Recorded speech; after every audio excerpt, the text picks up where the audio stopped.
नमस्कार दोस्तों, आज का वीडियो समर्पित है भोलेनाथ के एक और मंदिर पे, जिसे विरूपाक्षा मंदिर कहते हैं, जो कर्नाटका के हम्पी में बेल्लारी डिस्ट्रिक्ट में बना हुआ है। यह मंदिर लगभग 1400 पूर्व 7वीं शताब्दी में बनाया गया था। इस मंदिर को बनवाने का श्रेय राजा देवराया सेकंड को जाता है, जिन्होंने यह अति विशिष्ट कला के नमूने को बनवाया था। यह भगवान शिव का मंदिर एक खास कारण से जाना जाता है। इसका नाम विरूपाक्षा मंदिर है और इसके सामने एक बने हुए छोटे से कमरे में इस मंदिर की उल्टी तस्वीर और वो भी सुनहरी चमकती हुई दिखाई देती है। कई लोगों का कहना है दोस्तों कि यह एक अलौकिक घटना है और भगवान की कृपा से यह होता है। दोस्तों, यह कहना तो ठीक है, इस कला को बनाने में इतनी बारीकी को ध्यान में रखा गया जिसके कारण यह घटना होती है, पर इसमें अलौकिक कुछ भी नहीं। यह एक साइंस की घटना है, जिसे हम कह सकते हैं कि यह एक टेक्निक है, जिस टेक्निक को फोटोग्राफी में प्रयोग किया जाता है। जी हाँ दोस्तों, आज से इतने 100 वर्ष पहले जो 7वीं शताब्दी के कलाकारों ने, हमारे पुरातन आर्किटेक्ट और वैज्ञानिकों ने यह काम किया है। इसे देखकर यह पता चलता है फोटोग्राफी की कला जो हम लोग मानते आए हैं कि अंग्रेजों की देन है, ऐसा नहीं है। भले ही हमारे इतिहास से उन्हें भुला दिया गया या ये कहकर उन्हें याद नहीं किया जाता क्योंकि किसी दस्तावेज में उस कला के विशिष्ट पहलुओं को नहीं बताया गया है, पर इस सब कारणों से ही यह मंदिर अति विशिष्ट माना जाता है। क्योंकि इस मंदिर के बनावट को जब हम ध्यान से समझते हैं तब हमें पता चलता है हमारे पुरातन कलाकार और वैज्ञानिक इतने विशिष्ट कलाओं से परिपूर्ण थे, जो कि बाद के और देशों के वैज्ञानिकों ने जिसे बाद में खोजा और लोगों के सामने लाया। हम हमेशा यह भूल जाते हैं दोस्तों कि बाहरी हमलावरों ने हमारे देश को और हमारे देश के ज्ञान को कितनी बार नुकसान पहुंचाया है, जलाकर समाप्त करने की कोशिश की है। पहले मुगलों ने और बाद में अंग्रेजों ने हमारे विशिष्ट ज्ञान को जलाकर लूट कर समाप्त करने की कोशिश की। पर इस सभी घटनाओं के बावजूद भी इन विशिष्ट नमूनों के वजह से, इस विशिष्ट कलाकृतियों की वजह से हमें अपने पुरातन कलाओं के बारे में और पुरातन ज्ञान के बारे में पता चलता है। इस मंदिर की विशेषता इसी से है दोस्तों कि इसमें इतने प्राचीन फोटोग्राफिक कला को दिखाया गया है जो आज भी प्रयोग में आता है। आज के नए से नए डेवलप कैमरे में इसी का प्रयोग होता है, सिर्फ उसमें कुछ प्रतिशत का सुधार हुआ है। इस नेचुरल फेनोमेना के होने का वजह आपको मैं ठीक से बताता हूँ। पहले समझिए यहाँ होता क्या है। यह शिव मंदिर पश्चिम मुख का बना हुआ है, अर्थात इसका द्वार पश्चिम में है और इसके आगे एक और छोटा सा मंदिर है और उसके सामने एक नीचे कह सकते हैं तलघर जैसा एक कमरा बना हुआ है, जिसके सामने एक छोटी सी खिड़की या होल बनी हुई है जो लगभग 1 फीट चौड़ी है। उससे होकर जो प्रकाश अंदर के तरफ जाती है और वहाँ एक अंधेरे कमरे में सामने की दीवार पर उसकी जब छवि बनती है तो वह हमें मंदिर का उल्टा दिखाई देना वहाँ पर होता है। उस दीवार पर हमें मंदिर का सुनहरा चित्र उल्टी दिशा में दिखाई देता है, अर्थात ऊपर का चित्र नीचे, बाएं का चित्र दाएं। इस टेक्निक को आज के वैज्ञानिक पिन होल टेक्निक कहते हैं, पर उस समय के वैज्ञानिक इसे जो भी कहते हो, पर यह कला बहुत ही पुरातन है। वहाँ पर जाने वाले लोग हमेशा इस चीज को जाकर देखते हैं कि किस प्रकार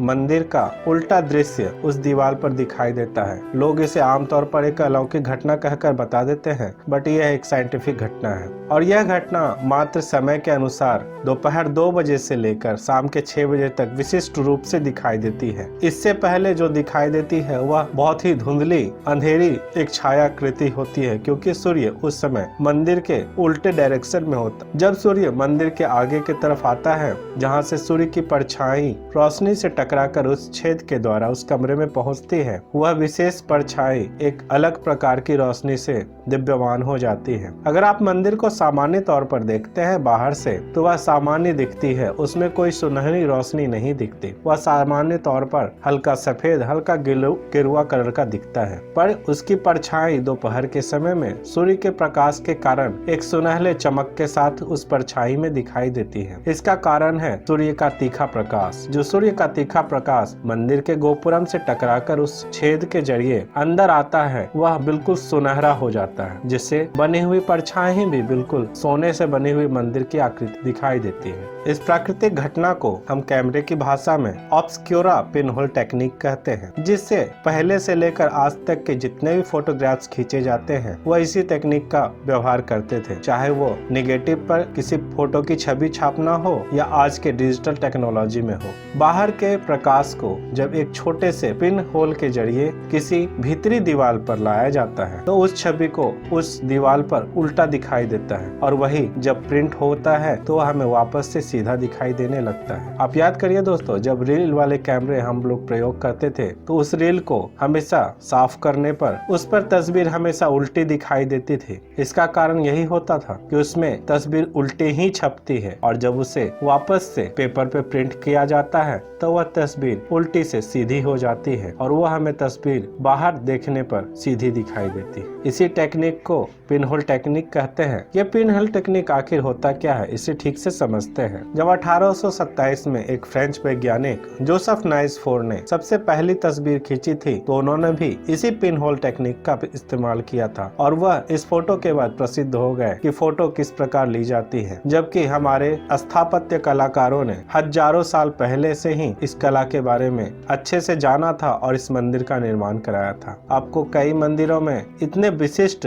कला के नमूनों के साथ वैज्ञानिक पद्धति आपको देखने को मिलेगी जिससे आप हैरत में पड़ जाएंगे कि हमारे देश का, हमारे इतिहास का इतना सुनहरा समय जहां पर एक से एक वैज्ञानिक, एक से एक कलाकार मौजूद थे। तो आइए समझते हैं दोस्तों इस किस प्रकार बनता हुआ दिखता है। आप किसी भी अंधेरे कमरे में जब एक तरफ एक छोटी सी सुराख कर देते हैं, सुराख इतना बड़ा होना चाहिए जिससे प्रकाश कमरे के अंदर आ सके और उससे बाहर पड़ने वाली कोई भी रोशनी किसी ऑब्जेक्ट पर जब पड़कर अंदर की तरफ उस सुराख से होती हुई सामने की दीवार पे पड़ती है तो आप उसमें देखेंगे जो प्रकाश किसी वस्तु के ऊपर टकराती है उस प्रकाश को दीवार पर नीचे की तरफ जाती हुई दिखाई देती है, और वस्तु के नीचे की तरफ जो प्रकाश टकराती है वह उस होल से गुजरते हुए जब दीवार पे आती है तो वो ऊपर की तरफ आती है। इसी कारण से कोई भी तस्वीर हमें उल्टी नजर आती है। इस पिनहोल टेक्निक में यही होता है दोस्तों। इस मंदिर में भी हर बार यही होता है। यह विशेष कला को हमारे पुरातन वैज्ञानिक, हमारे पुरातन कलाकार भली भांति जानते थे, अच्छी तरीके से जानते थे, और इसीलिए इस मंदिर का निर्माण इस प्रकार करवाया गया कि दोपहर होते होते यहाँ पर एक सुनहरी प्रकाश वाली चित्र जो हमें दिखाई देती है, मंदिर सुनहरा दिखाई देता है, और इसे हम अलौकिक घटना समझते हैं। इस विरूपाक्षा मंदिर के बारे में विशेष रूप से तो यही है, यह शिव जी का एक बढ़िया मंदिर है जहाँ पर आप देख सकते हैं कि कितनी अच्छी अच्छी सुंदर कलाकृतियां बनी हुई है, और विशेष करके एक वैज्ञानिक तरीके से बने हुए छाया आकृति को भी आप देखकर दंग रह जाएंगे। तो जब भी मौका मिले इस मंदिर को विजिट करने आप जरूर आइएगा। आपको मैं फिर से बता दूं, यह कर्नाटका के हम्पी में बना हुआ विरूपाक्षा मंदिर है, तो आप जरूर आइएगा। इस वीडियो से आपको कुछ न कुछ हमारे पुरातन वैज्ञानिकों, हमारे पुरातन बिल्डरों के बारे में नॉलेज जरूर मिला होगा।